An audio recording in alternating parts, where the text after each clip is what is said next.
한 청년이 예수님을 찾아왔어요. 그는 예수님께 어떻게 해야 영생을 얻을 수 있습니까? 그렇게 질문했어요. 여러분, 오늘 본문은 우리가 잘 아는 부자 청년에 관한 이야기입니다. 한 부자 청년이 예수님께 이 제자 후보생으로 찾아온 거예요. 20절에 보면은 예수께서 모든 것을 요구하신 이후에 나를 따르라 이렇게 초청한 것을 보면 이 대화는 제자 후보생의 면접과도 같은 그런 대화였던 것이죠.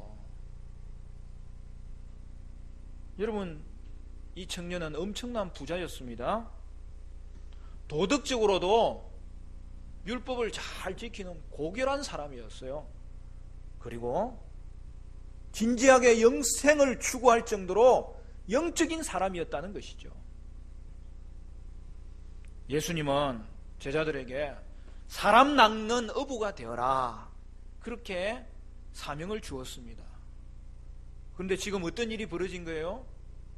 좋은 물고기가 그것도 자진해서 그물에 뛰어 들어온 거예요. 예수님은 그에게 어떻게 하십니까? 예수님은 스스로 찾아온 이 좋은 물고기에게 아주 곤란한 질문을 던지심으로 말미암아 내쫓아버린 거예요. 여러분, 오늘날 교회는 어떻습니까? 여러분, 뭐 이제는 다들 고인이 되었지만 뭐 요새도 부자가 많잖아요. 예? 옛날 같으면 이병철 씨나 정주영 씨,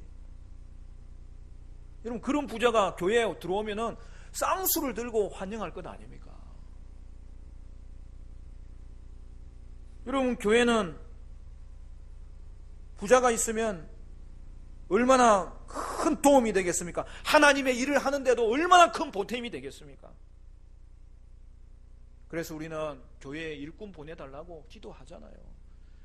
그리고 교회 구성원들마다 일꾼으로 자라도록 우리가 기도하잖아요.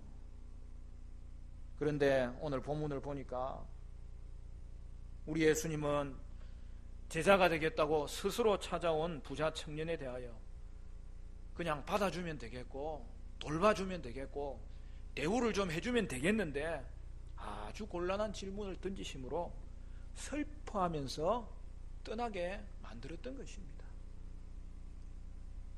여러분, 하나님의 일은 누구를 통해서 이루어질까요? 여러분, 하나님의 일이 부자를 통해서 이루어질까요? 아니면 제자를 통해서 이루어질까요? 이게 오늘 본문의 핵심이에요. 물론 교회의 사역에 많은 물질이 듭니다. 그리고 부자는 그 자체로 결코 나쁜 것이 아니죠. 부자도 구원받아야 되고 부자도 구원받을 수 있는 것이죠. 저도 여러분을 위해서 기도할 때에 물질적으로 축복받아서 하나님이 주신 물질의 은사를 가지고 하나님 일에 헌신하고 투자하는 그런 하나님의 백성들 되게 해달라고 제가 기도합니다. 그런데 예수님의 관점은 무엇입니까? 그것은 부에 대한 가치관이 제자들에게는 세상과 달라야 된다는 거예요. 하나님 나라는 오직 신실한 제자들을 통하여서 역사하고 확장되는 것이지 부자들을 통하여서 되는 것이 아니라고 말씀하고 있습니다.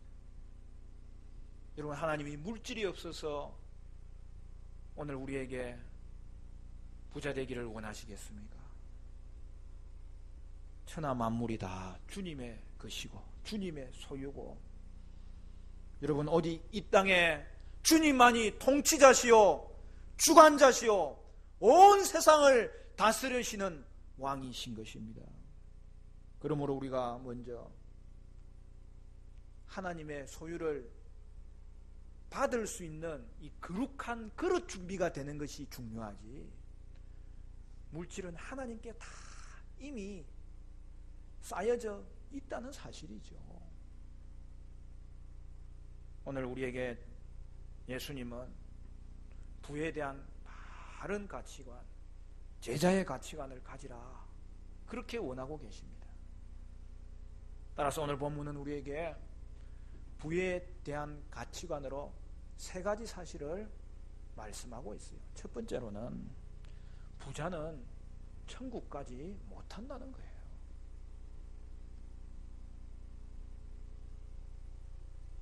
21절 22절 볼까요?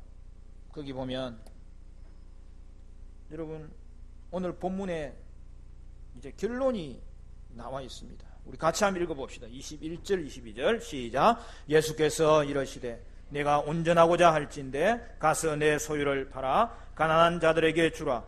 그리하면 하늘에서 보화가 내게 있으리라. 그리고 와서 나를 따르라 하시니 그 청년이 재물이 많으므로 이 말씀을 듣고 근심하며 가니라. 여기서 갔다는 말은 떠났다는 거예요.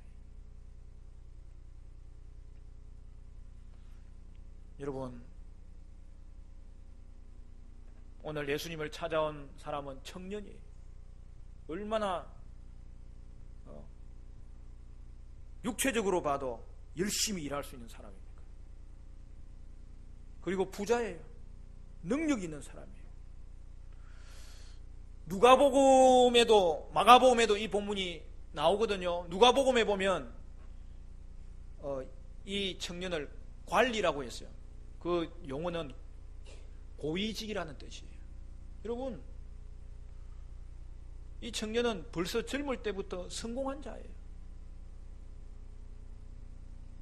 오늘 우리식으로 이야기하자면 뭡니까? 엄마가 늘 그러잖아요. 야, 내 친구 아들은 벌써 직장 얻었고 엄청 좋은 데 갔다던데. 엄친하죠, 엄친아. 늘 엄마가 비교하면서 저기 핀잔주는 그 엄마 친구의 이 잘난 아들입니다. 온 세상이 부러워하는 선망의 대상입니다. 그가 질문하는 것도 고급져요. 아주 고상하고 영적인 질문을 한 것이죠. 선생님, 무슨 선한 일을 하여야 영생을 얻을 수 있습니까? 근데 이제 그 질문 뒤에부터 예수님의 답변부터 분위기가 바뀌기 시작하는 거예요. 예수님이 의외의 답변을 하십니다. 하나님 외에는 선한 분이 없느니라. 그러면서 그에게 이 땅에는 선한 일을 통해서 구원받을 자가 없다고 분명하게 선언하시는 것입니다. 이는 그가 당시 보편적인 유대인들처럼 공로주의에 이미 물들어서 있었다는 사실을 보여주고 있는 거예요. 예수님 가장 핍박한 사람들이 그 당시에 지도자급에 있었던 바리새인이요, 서기관이요, 그 사회를 이끌었던 장로들이요, 정치가 했던 사두개인들이요, 그런 자들은 아니었습니까? 이어서 예수님은 그에게 생명에 들어가려면 계명을 지키라, 그렇게 말씀합니다. 청년은 그 말에 대해서 자신 있게 또 되묻습니다. 어떤 계명을 말씀하시는 것입니까? 그때 예수님이 말씀합니다. 쭉 계명을 나열하죠. 5계명부터 10계명까지 계명을 나열하면서 그 계명을 지키라고 말씀했을 때에 이 청년은 그 모든 것을 내가 지켰다고 자신 있게 대답했습니다. 여러분, 이것으로 면접이 끝났으면 얼마나 좋겠어요. 예수님은 마지막으로 한 가지 더 요구를 그에게 말씀하시는 것입니다. 그것은 내 자신의 소유를 다 팔아서 그걸 가난한 자들에게 나눠주고 그리고 나를 쫓아라. 여러분, 예수님은 누구에게나 자기 재산 다 팔아라고 말씀하지 않아요. 그런데 오늘 이 청년의 경우에는 이것이 너무나 중요했던 것이었습니다. 소유를 다 팔아 가난한 자에게 나눠주라는 예수님의 말씀 앞에 그는 근심하기 시작했습니다. 그리고 그 결과가 무엇이죠? 아무 대답도 하지 않고 마가복음의 표현대로 이야기하면 슬퍼하면서 근심하면서 예수님을 떠났다. 그렇게 말씀합니다. 여러분, 왜 이 청년이 예수님을 떠난 것일까요? 부자 청년에게는 자신이 가진 재물이 이미 하나님이 되어 있었기 때문입니다. 우리는 그걸 우상이라고 말합니다. 따라서 그는 물질의 우상을 버리는 것을 포기하지 않는 대신 예수님을 버리기로 마음먹은 것입니다. 이렇게 부자 청년이 떠나고 나서 여러분, 충격을 받은 것은 이 부자 청년만이 아니라 또 다른 사람이 지금 충격받았어요. 누구예요? 제자들이에요. 도대체 예수님은 지금 하나님 나라의 일을 하시려고 하는 건지 안 하시려고 하는 건지 지금 모든 게 지금 혼돈스럽게 된 거예요. 당시 유대인들은 불을 하나님이 주신 축복의 표라고 생각하고 있었어요. 그러나 우리 예수님은 기존의 모든 기준을 완전히 뒤엎어놓고 계시는 분이셨어요. 여러분 어떻습니까? 성경이 뭐라고 이야기합니까? 재물을 얻는 것이 하나님의 축복이라고 말씀합니까? 오늘 예수님은 뭐라고 말씀합니까? 많은 설교자들이 그런 말 하잖아요. 구약에서 아브라함은 큰 부자였다. 그의 아들 이삭은 더 큰 부자였다. 그리고 그의 아들 야곱은 더 큰 부자였다. 이제 더 갑니다. 그의 아들 요셉은 온 세상의 부자 중에 부자였다. 따라서 그들이 부자였던 것처럼 예수 잘 믿으면 축복받는다. 축복받으면 부자 된다. 부자 되는 것이 하나님의 뜻이다. 여러분도 부자 되기를 위해서 기도하라. 부자 되기를 위해서 내가 축복한다. 여러분 그런 말 자주 하잖아요. 여러분 이 말이 맞아요? 틀려요? 아니면 헷갈려요? 여러분 이것은 완전히 틀린 것입니다. 예수님이 오늘 우리에게 주시는 말씀이 무엇입니까? 부자 되는 것은 축복의 표가 아니라고 말씀하시는 것입니다. 여러분 이 시대에 우리는 분별해야 되는 아주 막중한 책임이 있습니다. 그것은 목사뿐만 아니라 성도에게도 있어요. 여러분 성경적이지 않은 설교에 쏘으시면 안 되는 거예요. 예수님은 도리어 부자 되지 말라고 오늘 본문에서 말씀하고 있습니다.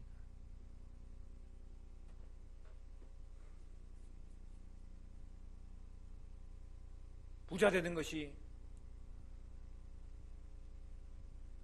축복의 표라고 무작정 가르쳐 놓았더니 오늘 이 시대에 무슨 일이 벌어지고 있습니까? 부자 되고 좋은 자리 차지하고 오늘 이 시대에 우리가 잘 아는 유명한 예수 믿는 사람들이 있지 않습니까? 그러나 그들이 정치계에 들어가고 경제계에 들어가서 어떤 일이 지금 벌어지고 있는 거예요? 다 정직하지 못하고 부정하여서 잡혀가고 감옥에 들어가 있는 거 아닙니까? 어떻게 해서 이런 일이 벌어지는 것입니까? 부자 되려는 자체가 우상이기 때문에 그래요. 또한 부자가 천국 가기 얼마나 어려운지를 오늘 예수님이 말씀하고 있는 거예요. 우리 23절 24절 그것도 우리 같이 한번 읽어볼까요? 23, 24 시작. 예수께서 제자들에게 이르시되 내가 진실로 너희에게 이르노니 부자는 천국에 들어가기가 어려우니라. 다시 너희에게 말하오니 낙타가 바늘귀로 들어가는 것이 부자가 하나님의 나라에 들어가는 것보다 쉬우니라 하시니.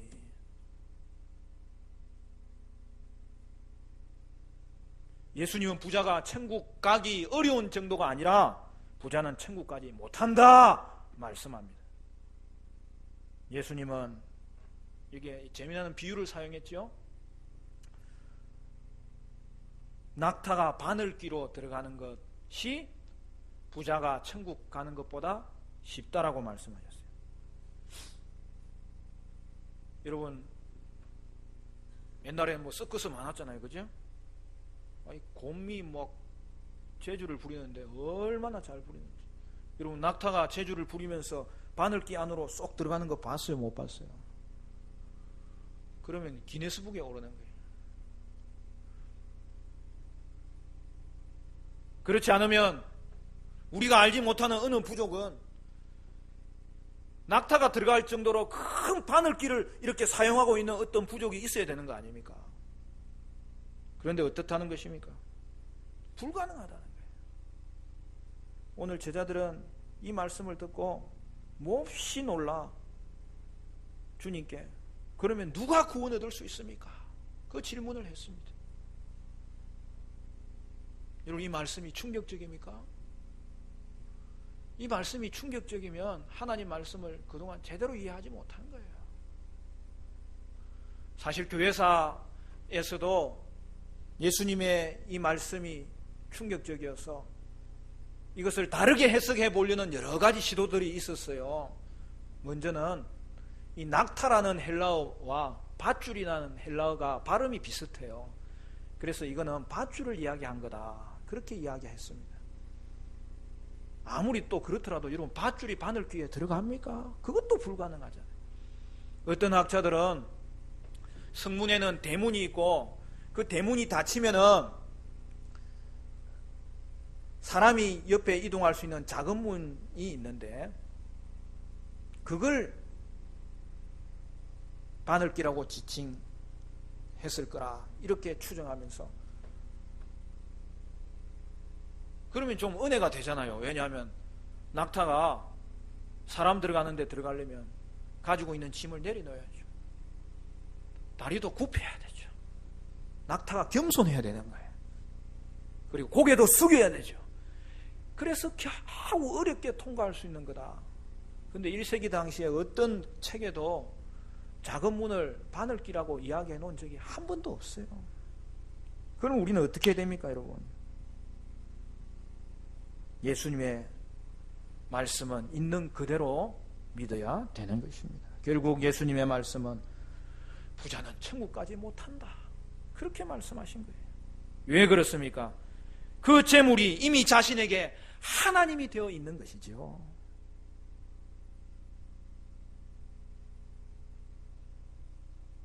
부자 청년에게는 재물이 예수님보다 더 소중했던 것이죠. 오늘날 우리 시대의 우상도 바로 이겁니다.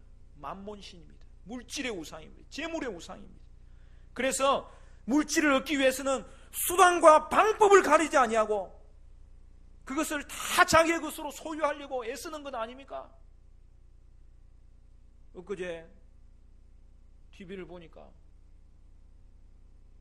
가족이 보험금, 그 엄청난 보험금 타먹기 위해서 아들하고 엄마하고 짜가지고 인천 앞바다에 그 아버지를 빠뜨려 죽였다는 거 아닙니까?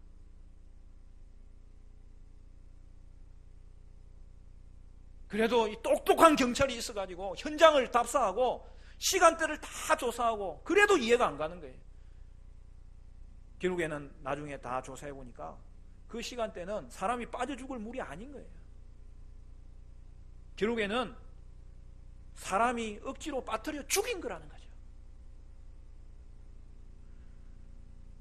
빠져 죽은 자리를 가리키는데 그 자리가 그 시간에 물이 30cm도 안 됐다는 거예요. 10cm도 안 됐다는 거예요. 여러분, 오늘날 제자는 그 반대이어야 됩니다. 우리가 마태복음 13장 천국 비유에서 들었잖아요. 천국에 합당한 자, 천국을 소유하는 자, 천국은 어떤 성격을 가졌는지를 예수님께서 말씀하시면서 밭의 보화의 비유를 말씀하시잖아요. 그때 예수님은 뭐라고 이야기했습니까? 농부가 밭에 일을 하다가 봉화를 발견했어요. 그래서 어떻게 합니까? 집에 들어가서 자기의 전 재산을 다 팔아서 밭을 사는 겁니다. 왜 그래요? 보화 때문에. 그와 같이 오늘 우리에게 천국을 사기 위해서는 자신의 전 재산을 버려야 될 것을 오늘 성경이 말씀하고 있습니다. 왜 그렇습니까? 예수님이 가장 큰 보화고 가장 큰 재산이고 가장 존귀한 것이 우리에게는 되었기 때문입니다.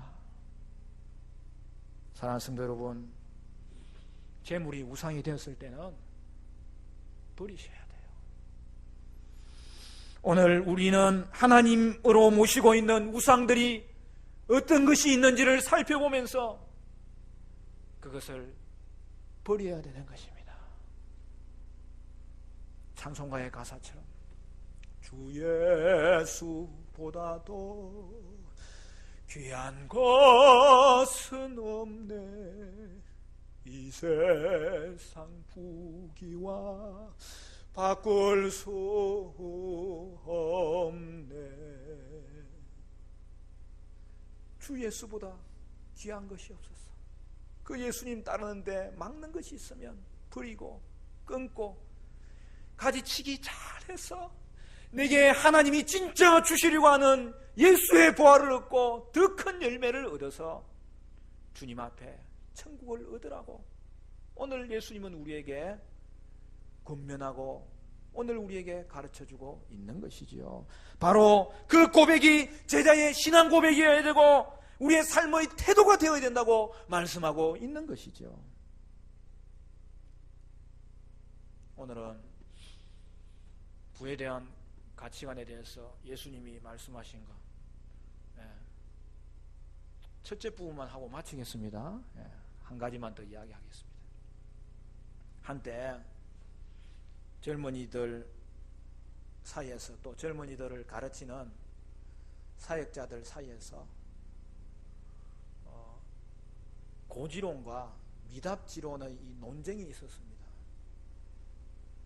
저도 청소년 사역, 특히 청년 사역을 했던 사람이고 저도 청년의 시기를 지나왔던 사람이고 꿈 많은 그 시대에 하나님 말씀으로 살아보려고 몸부림쳤던 사람이기 때문에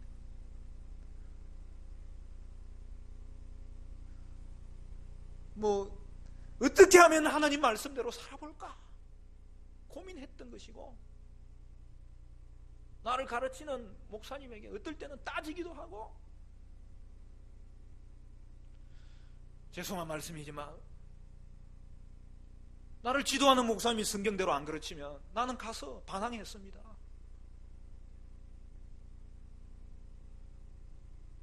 그러면서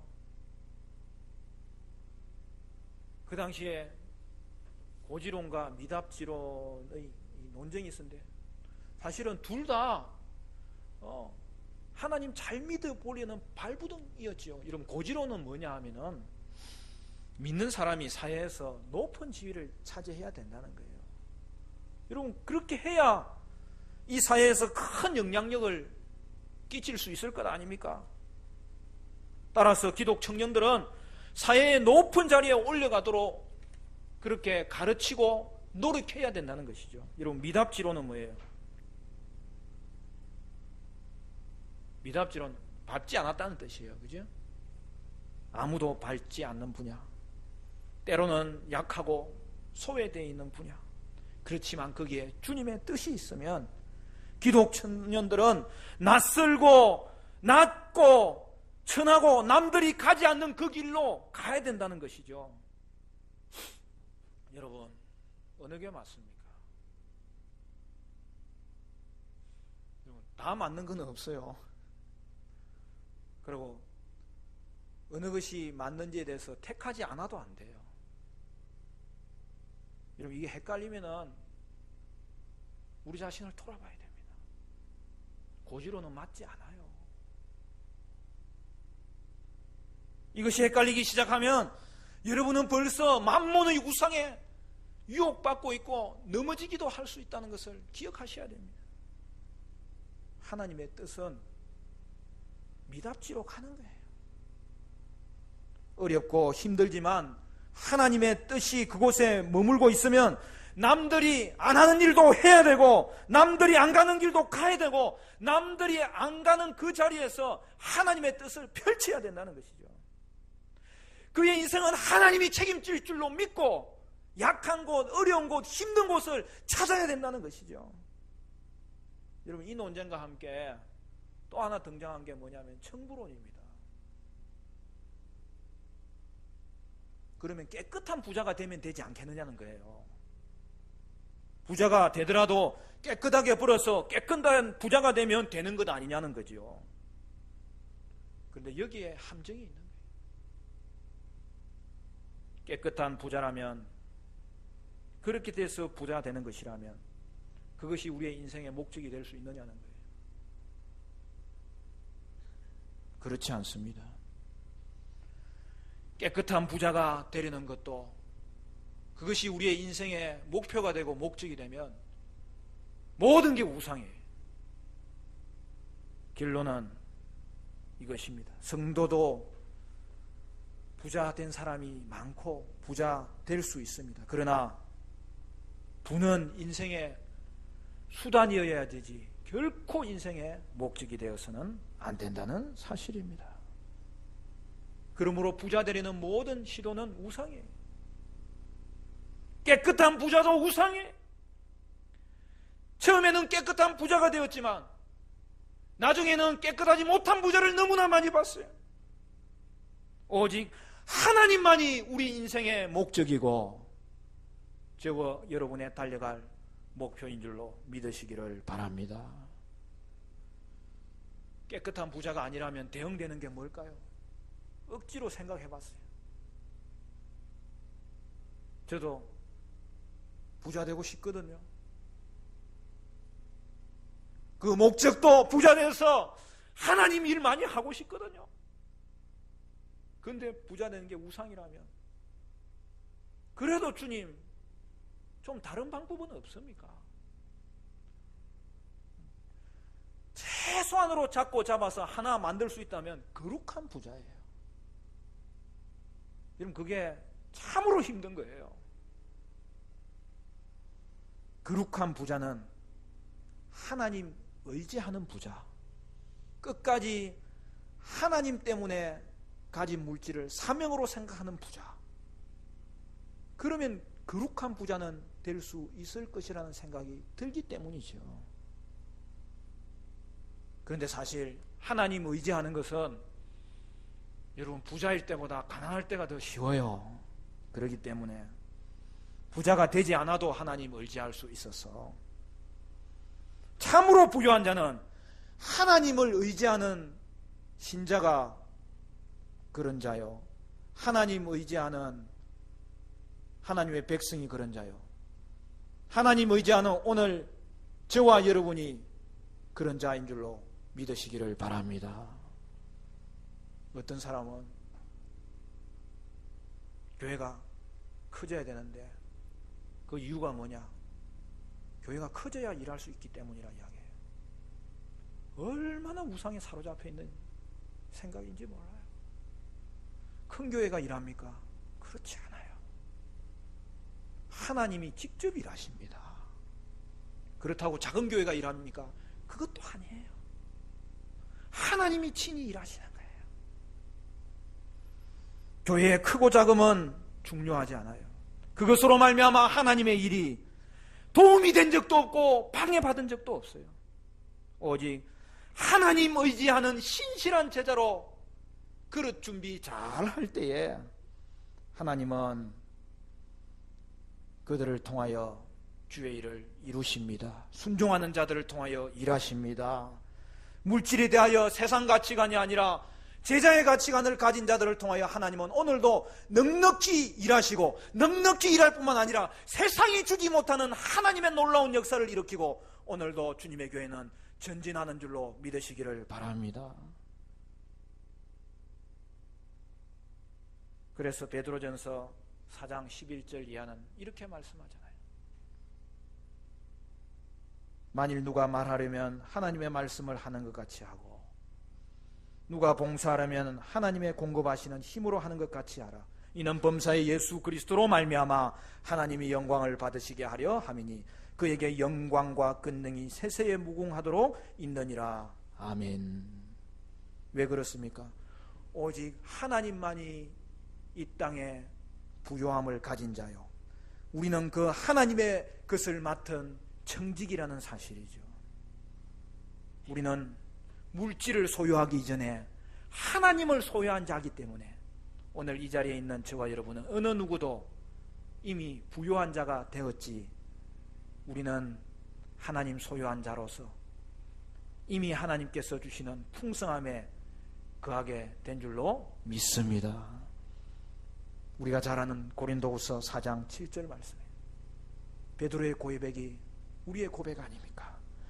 우리가 이 보배를 질그릇에 가졌으니 이는 심히 큰 능력은 하나님께 있고 우리에게 있지 아니함을 알게 하려 함이라. 우리가 사방으로 우겨쌈을 당하여도 쌓이지 아니하며 답답한 일을 당하여도 낙심하지 아니하며 박해를 받아도 버림받지 아니하며 거꾸로 뜨림을 당하여도 망하지 아니하고 우리가 항상 예수의 죽음을 몸에 짊어지면 예수의 생명이 또한 우리 몸에 나타나게 하려 함이라.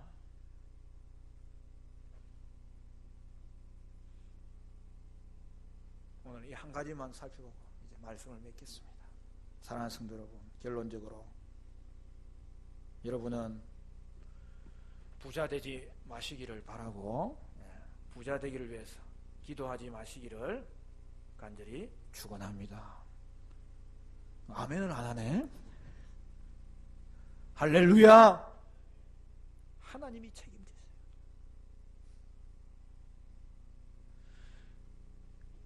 하나님이 주시는 그 부요함을 담을 수 있는 거룩한 그릇 준비가 안 됐기 때문에 망하는 것이고, 그 그릇 준비하면 하나님이 채워주세요. 마음껏 일하라고 채워주세요. 하나님이 저와 여러분의 형편 다 알고 계세요. 그리고 하나님이 일하시니 나도 일한다고, 우리는 하나님의 성품 간직한 자로서 이 땅을 살아갈 때에 성실하게 정직하게 열심히 일하는 거예요. 사랑하는 성도 여러분, 우리 안에 있는 이 놀라운 보화를 발견하시기를 바라고, 그로 말미암아 물질로 인하여 교만하지도 낙심하지도 말고 여러분 안에 있는 보배 대신 예수님으로 인하여 만족하고 예수님으로 기뻐하고 예수님으로 충분한 인생을 살아가는 은혜가 여러분에게 있게 되시기를 간절히 축원합니다.